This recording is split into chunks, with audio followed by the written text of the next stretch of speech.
السلام عليكم ورحمة الله.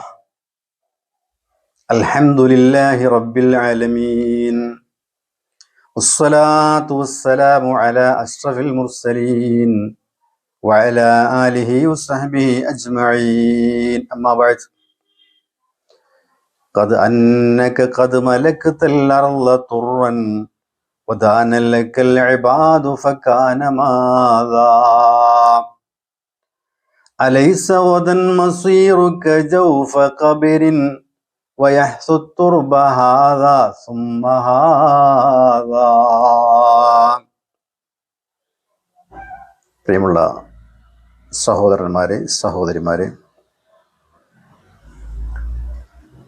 ഈ ഭൗതികമായ ജീവിതം അല്ലെങ്കിൽ ഈ ദുന്യാവിലെ ജീവിതം, ഈ ഭൂമിയിലെ ജീവിതം താൽക്കാലികമാണ് എന്നുള്ള കാര്യം നമുക്കൊക്കെ അറിയുന്നതാണ്. അതറിയാത്ത ഒരു മനുഷ്യനും, ബുദ്ധിയുള്ള ഒരു മനുഷ്യനും ഉണ്ടാവുകയില്ല, അല്ലേ?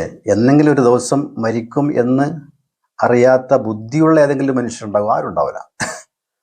പക്ഷെ ആ മരണത്തിന് ശേഷം പിന്നെ എന്ത് എന്ന വിഷയത്തിലാണ് ജനങ്ങൾക്കിടയിൽ തർക്കമുള്ളത്, അഭിപ്രായ വ്യത്യാസമുള്ളത്, അല്ലേ?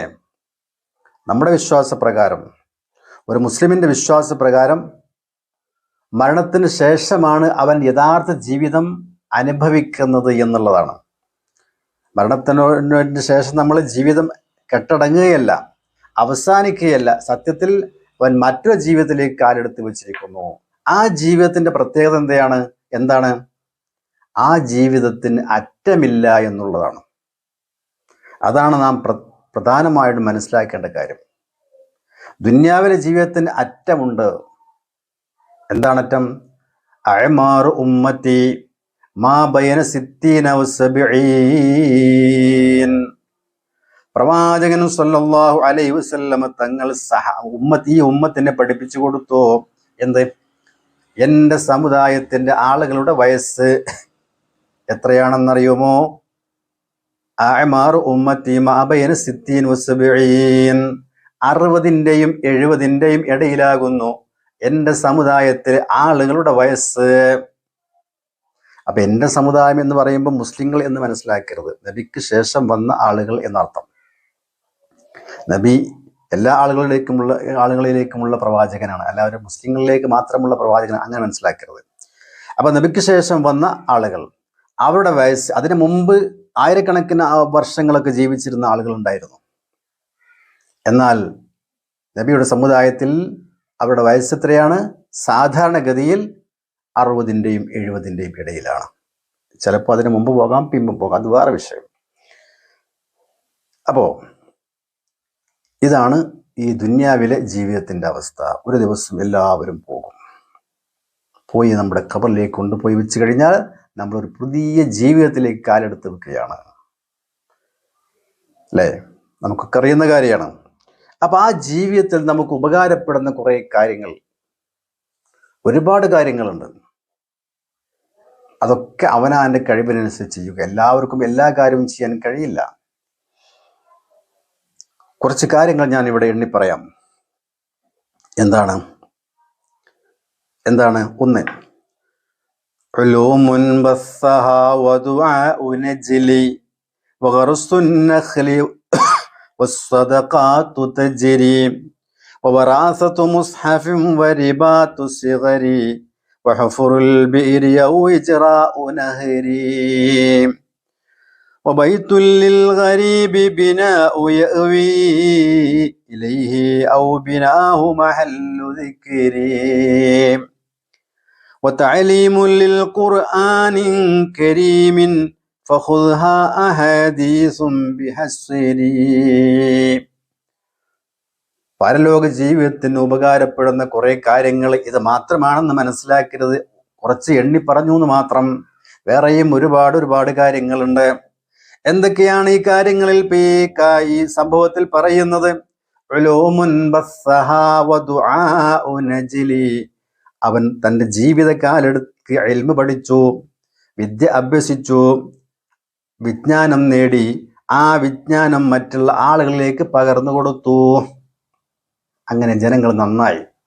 എങ്കിൽ ഇതിന്റെ പ്രതിഫലം അവനക്ക് ഖബറിൽ കിട്ടും. ആർക്ക്? ഇത് പറഞ്ഞു കൊടുത്ത ആൾക്ക്.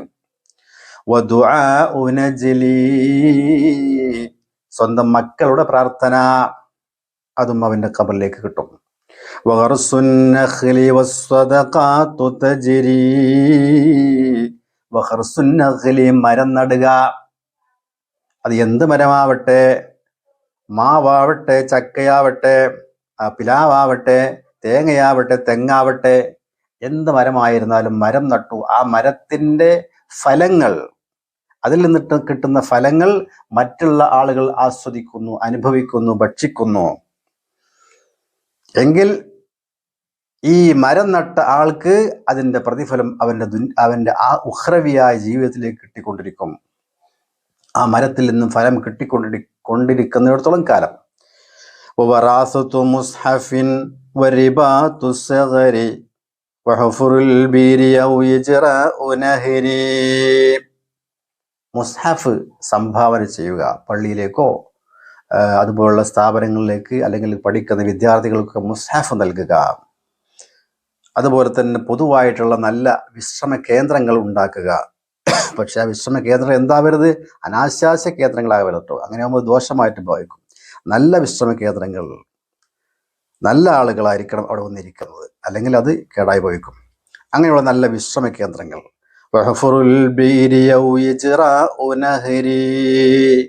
കിണർ കുഴിക്കുക വളരെ പുണ്യമുള്ളൊരു കാര്യമാണ്. അത്യാവശ്യം പടക്ക കൈയുള്ള ആളുകൾക്ക് ചെയ്യാൻ കഴിയുന്ന ഏറ്റവും നല്ല ഒരു അമലാണ് കിണർ കുഴിക്കുക എന്നുള്ളത്. വെള്ളക്ഷാമമുള്ള നാട്ടിൽ, അപ്പം നമ്മുടെ കേരളത്തിൽ അങ്ങനെ വലിയ വെള്ളക്ഷാമമൊന്നുമില്ല അല്ലേ? വെള്ളക്ഷാമമുള്ള നാട്ടിൽ പോയിട്ട് ഒരു കിണർ കുഴിക്കുക, ഒരു പൊതു കിണർ. അങ്ങനെ ആ കിണറിൽ നിന്നും ആളുകൾ വെള്ളമെടുത്ത് കുടിച്ചു കഴിഞ്ഞാൽ അതിൻ്റെ പ്രതിഫലം അവൻ്റെ ഖബറിലേക്ക് കിട്ടും. അവൻ്റെ പരലോക ജീവിതത്തിന് ഉപകാരപ്പെടും, പരലോക ജീവിത നന്മയ്ക്ക് ഉപകാരപ്പെടും.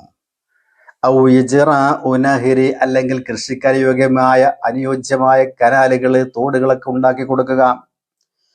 വബൈത്തുൽ ലിൽ ഗരീബി ബിനാഉ യഅവി ഇലൈഹി ഔ ബിനാഉ മഹല്ലി ദിക്രി, അല്ലെങ്കിൽ നല്ല നല്ല പിന്നെ വിദ്യാഭ്യാസ സ്ഥാപനങ്ങൾ, അല്ലെങ്കിൽ നല്ല പിന്നെ പള്ളി, അതുപോലെയുള്ള സ്ഥാപനങ്ങളൊക്കെ ഉണ്ടാക്കുക.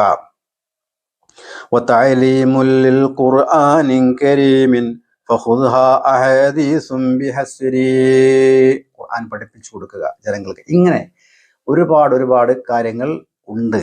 അതിൽ കുറച്ച് ഇവിടെ എണ്ണി പറഞ്ഞു എന്ന് മാത്രം. അപ്പൊ ഇതിൽ നമുക്ക് ചെയ്യാൻ കഴിയുന്ന എന്താ വെച്ചാൽ അത് ചെയ്യുക അല്ലേ? അപ്പൊ ഇങ്ങനെ നന്മകൾ വർദ്ധിപ്പിച്ചുകൊണ്ട് നാം എന്ത് ചെയ്യുക? നമ്മുടെ പരലോക ജീവിതം, പാരത്രിക ജീവിതം നന്നാക്കാൻ ശ്രമിക്കുക. ഇതൊന്നും ചെയ്യാൻ കഴിയില്ല എന്ന് വിചാരിച്ചോളൂ. ഒരാൾക്ക് ഫർളായ കാര്യങ്ങൾ മസ്റ്റാണ് കേട്ടോ. നമ്മൾ ഇത് മാത്രം ചെയ്താൽ പോരാ, ഫർളായ കാര്യങ്ങൾ നമ്മൾ ചെയ്യണം. നമ്മോട് കൽപ്പിച്ച കാര്യങ്ങൾ, നിസ്കാരം, നോമ്പ്, സക്കാത്ത് പോലെയുള്ള ഫർളായ കാര്യങ്ങളുണ്ട്, അതിൽ നിന്ന് യാതൊരു വിട്ടുവീഴ്ചയില്ല. പിന്നെ ഹറാമായ കാര്യങ്ങൾ അതിൽ നിന്ന് ഒഴിവാകും വേണം. കള്ളുകുടി, വ്യഭിചാരം, ചീട്ടുകളി പോലെയുള്ള, പലിശ വാങ്ങുക, കളവ് പറയുക തുടങ്ങിയ ഹറാമായ കാര്യങ്ങൾ നാം വർജിക്കണം. നിർബന്ധമായും നാം ചെയ്യേണ്ട കാര്യങ്ങൾ ചെയ്യുകയും വേണം. അത് മസ്റ്റാണ്. അതിന് പുറമെയാണ് ഇപ്പോൾ എണ്ണി പറയുന്നത്. അവനവനോട് ചെയ്യാൻ കഴിയുന്ന കാര്യങ്ങളൊക്കെ ചെയ്യുക. ഇനി അതൊന്നും കഴിയില്ലെങ്കിൽ നമുക്ക് ചെയ്യാൻ കഴിയുന്ന ഖുർആൻ ഓതുക, അതുമല്ലെങ്കിൽ പിന്നെ ദിക്ർ ചൊല്ലുക, അതോടൊപ്പം തന്നെ പിന്നെ നമ്മുടെ സ്വഭാവം നന്നാക്കുക. ഹുസ്നുൽ ഖുൽഖ്, അത് വളരെ പ്രധാനപ്പെട്ട ഒരു കാര്യമാണ്. സൽസ്വഭാവം. പരലോകത്ത് നമ്മുടെ നന്മകളും തിന്മകളും തൂക്കി നോക്കും. നമുക്കൊക്കെ അറിയാം അല്ലേ? ആ ത്രാസിൽ വെച്ച് നമ്മുടെ നന്മകളെയും തിന്മകളെയും അള്ളാഹുവിന് മുമ്പിൽ തൂക്കി നോക്കും. എന്നിട്ട് നന്മയാണ് അധികരിക്കുന്നതെങ്കിൽ അവന് സ്വർഗത്തിലേക്ക് പറഞ്ഞയക്കും, തിന്മയാണ് അധികരിക്കുന്നെങ്കിൽ നരകത്തിലേക്ക് പറഞ്ഞയക്കും.